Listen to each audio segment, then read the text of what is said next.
Hi students, कैसे हैं आप? होप आप इंजॉय कर रहे होंगे। तो आज जो टॉपिक लिया है स्ट्रक्चर ऑफ एटम से है, Bohr model of atom. Atom के लिए जो मॉडल दिया था नेक्स्ट, पहला आपने मॉडल देखा था जे थॉमसन ने दिया था, सेकंड आपने देखा रदरफोर्ड ने दिया था, और तीसरा जो है that is Bohr model of atom. तो रदरफोर्ड के मॉडल में जो लिमिटेशन रही थी रदरफोर्ड के मॉडल में कि जो इलेक्ट्रॉन होते हैं वो रिवॉल्व करते हैं, न्यूक्लियस के चारों तरफ रिवॉल्व करेंगे और अपनी एनर्जी को लॉस्ट कर देंगे जब वो एक्सेलरेट होंगे, और इस तरह से एटम जो वो अनस्टेबल हो जाएगा। तो इस ड्रॉबैक्स को जो दूर किया था वो बोहर के मॉडल ने जो वो किया था। बोहर के मॉडल के अनुसार क्या था कि जो इलेक्ट्रॉन होते हैं they revolve in a definite orbit, एक डेफिनेट ऑर्बिट में जो है वो मूव करेंगे, जिसको हमने डिस्क्रीट ऑर्बिट जो है वो बोला है। डिस्क्रीट ऑर्बिट जो होगा उसके एटम के अंदर ही वो रिवॉल्व करेंगे, घूमेंगे। और सेकंड क्या बोला, जब इलेक्ट्रॉन एक डेफिनेट ऑर्बिट के अंदर ही घूमते हैं तो they do not radiate energy, तो वो एनर्जी को लॉस्ट नहीं करते हैं, एनर्जी को रेडिएट नहीं करते हैं, और इस तरह से वो न्यूक्लियस के चारों तरफ जो वो घूमते रहते हैं। तो बोहर ने जो मॉडल दिया था वो कुछ इस तरह से दिया था उन्होंने कि इलेक्ट्रॉन के लिए डेफिनेट जो वो ऑर्बिट जो वो निर्धारित किए थे, और जिसमें ये जो इनर मोस्ट है दैट इज़ के, एल, एम और एन जो है इसको नाम दिए गए थे, के, एल, एम, एन। जहाँ पे के की जो वैल्यू है दैट इज़ 1, एल की 2, एम की 3 और एन की 4 वैल्यू जो वो होती है। और इसको हम किस तरह से भरते हैं, जो इलेक्ट्रॉन जो हैं किसी ऑर्बिट में किस तरह से जो है वो भरे जाते हैं, तो इसके लिए यहाँ पे हमारे पास एक फार्मूला है दैट इज़ 2n स्क्वायर का। ठीक है, ये बोल रहा है कि किसी भी ऑर्बिट में हम मैक्सिमम जो इलेक्ट्रॉन भर सकते हैं वो भरेंगे 8 इलेक्ट्रॉन ही भरेंगे। और जब तक इनर सेल कंप्लीटली फिल्ड नहीं हो जाता तब तक हम उसके बाहर का ऑर्बिट जो वो नहीं भरेंगे, है ना। जैसे के जब तक फुली फिल्ड नहीं हो जाता तब तक हम एल को नहीं भरेंगे। ऐसा नहीं होगा कि हम के को भी भर दें और एल को भी भर दें, हाफ इसको भर दें हाफ इसको भर दें, ऐसा नहीं होगा। जब तक कि इनर सेल जो वो कंप्लीटली फिल्ड नहीं होता तो हम फिर सेकंड सब सेल को जो वो नहीं भरेंगे।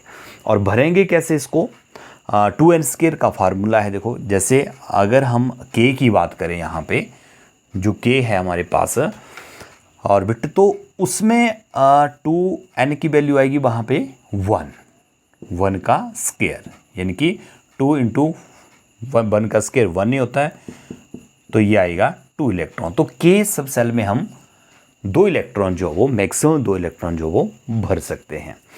उसके बाद सेकंड जो है वो जहाँ पे एल है, एल की वैल्यू जो है वो दैट इज़ 2 का स्क्वायर 2 इंटू 4 दैट इज़ 8। तो एल में हम कम से कम 8 इलेक्ट्रॉन, मैक्सिमम इलेक्ट्रॉन जो है वो 8 भर सकते हैं।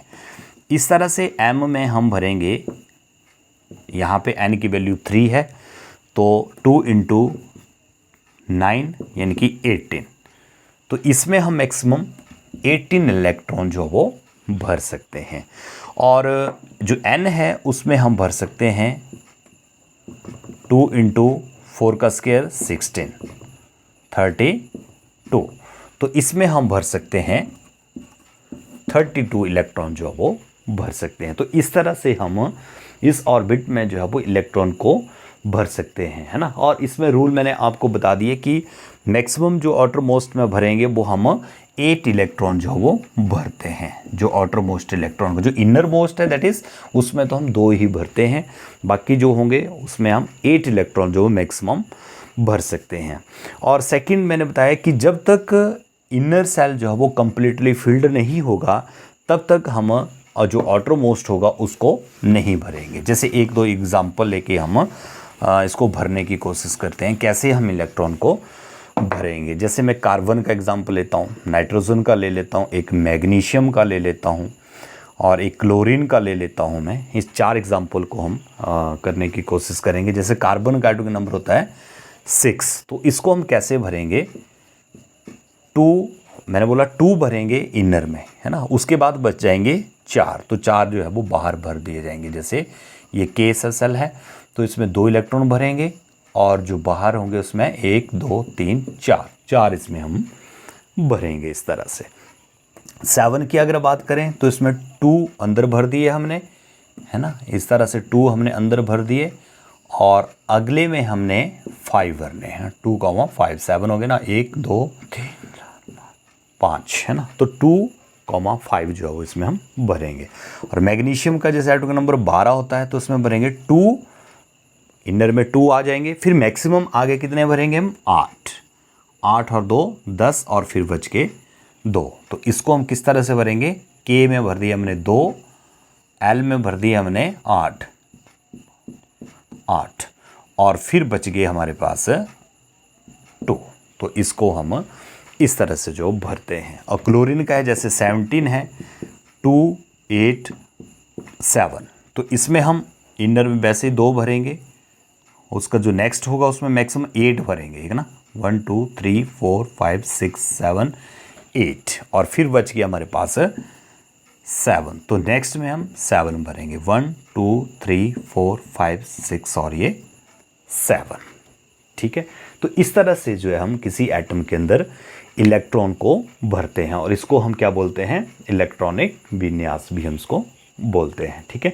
और लास्ट में इसमें छोटा सा था न्यूट्रॉन, उसके बाद न्यूट्रॉन की खोज भी हुई थी और न्यूट्रॉन की खोज जो थी वो जे चैडविक ने की थी, है ना,